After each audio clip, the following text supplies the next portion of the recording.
The first thing I hear isn't birds. It isn't traffic. It isn't the sound of rain tapping on a window. It's the low, steady hum of machines keeping me alive. Air pumps, oxygen filters, pressure regulators. On Mars, silence can kill you, so the noise of life support is the most comforting sound in the world. Slowly, my eyes open. Above me is not a ceiling painted white, but a curved metal dome lined with cables, LED strips, and emergency pipes. For a second, I forget where I am. Then it hits me. I'm not on Earth anymore. I'm on Mars, and this is home. Morning, Sol 142. The clock on the wall doesn't say Monday or Tuesday. It says Sol 142. On Mars, we count sols, Martian days. Each sol is 24 hours and 39 minutes long. That extra 39 minutes still feels strange. My body hasn't fully adapted yet. Sleep comes later every day. I unzip my sleeping pod and gently float my feet down to the floor. Gravity here is only 38% of Earth's. Every movement feels lighter, like I'm walking inside a dream or underwater. I push myself up and almost hit the ceiling, still not used to how easy it is to jump. Back on Earth, I weighed 70 kilograms. Here, I feel like I weigh nothing. First task, suit check. Before anything else, we check systems.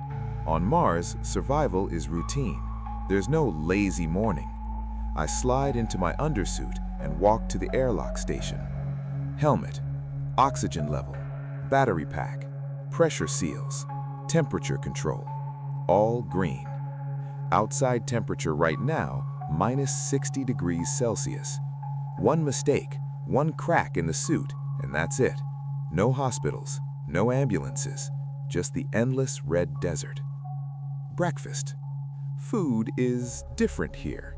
No fresh bread, no street food, no hot tea from a shop. Breakfast comes from sealed packets grown inside our hydroponic lab.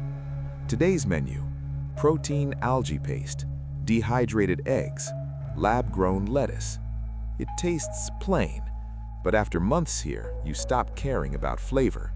You start caring about calories. Every bite is energy. Every calorie is survival. Still, sometimes I close my eyes and imagine rice, curry, or my mother's cooking back on Earth. Memory becomes the real seasoning.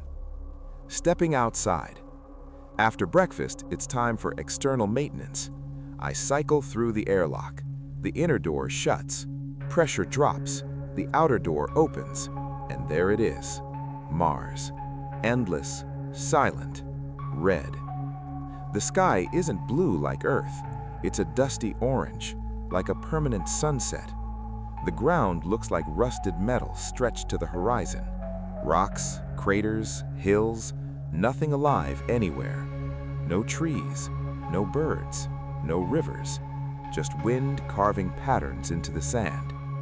The silence is so deep, it almost feels heavy. When I take my first step outside, my boots leave marks that might stay there for thousands of years, because there's almost no weather here to erase them. It's strange to think my footprints might outlive humanity. Work. Solar panels. Today, my job is cleaning the solar panels. Dust is our biggest enemy. Fine Martian dust settles everywhere, blocking sunlight. Without power, the habitat dies. So every morning, we brush panels clean, like caretakers of fragile glass. I glide from panel to panel in low gravity, each step slow and controlled. Above me, the sun looks smaller than it does on Earth, farther away, colder. We only get about half the sunlight Earth receives. Still, it's enough.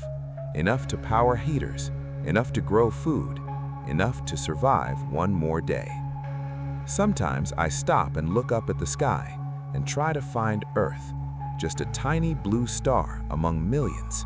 Somewhere out there, everyone I've ever known is living their normal lives, while I'm here on another world. Midday. Communication window. Every day we get a short communication session with Earth, but it's not like a phone call. Signals take between 5 and 20 minutes to travel, so conversations feel like sending letters. "Hi Mom, I'm okay today." 20 minutes later, "We're proud of you. Stay safe." It's slow, delayed, lonely. Sometimes I wish I could hear laughter instantly, but space doesn't allow that. Distance has a price. Still, those messages keep us human. Without them, Mars would feel too empty. Afternoon, greenhouse duty. This is my favorite part of the day. The greenhouse, the only place that feels alive. Inside, everything changes. Green leaves, moist air, the smell of plants. For a moment, it feels like Earth again.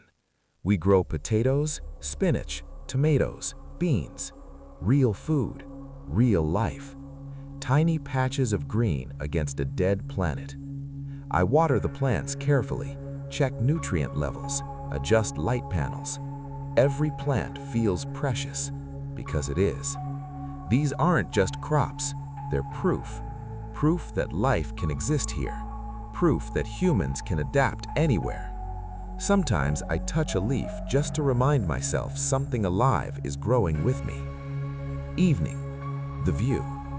After work, I climb a small ridge near the habitat.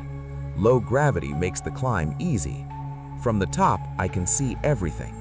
Our tiny colony looks like toys in the sand. A few domes, a few rovers. That's it. Human civilization on Mars, reduced to dots. Then the sun begins to set, and something magical happens. The sky turns deep purple, shadows stretch long, and the cold creeps in fast. Stars appear, sharper than anything on Earth. No atmosphere to blur them. The universe looks bigger here, closer, like you could reach out and touch it.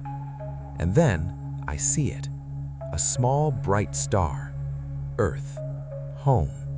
All of history, all of humanity, compressed into one tiny light.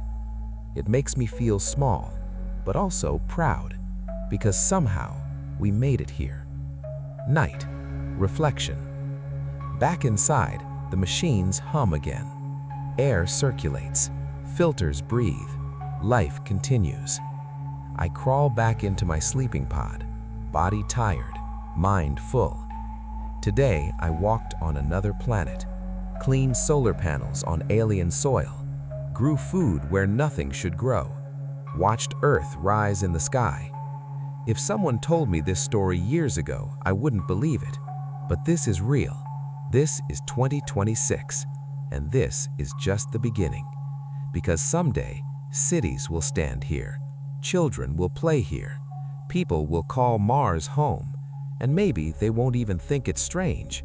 But I'll remember these first days, when everything was silent, when every breath mattered, when humanity took its first small steps on a red world. Tomorrow will be Sol 143. Another day, another sunrise, another chance to survive, another chance to explore. I close my eyes, and the machines keep humming. And outside the dome, Mars waits quietly for morning.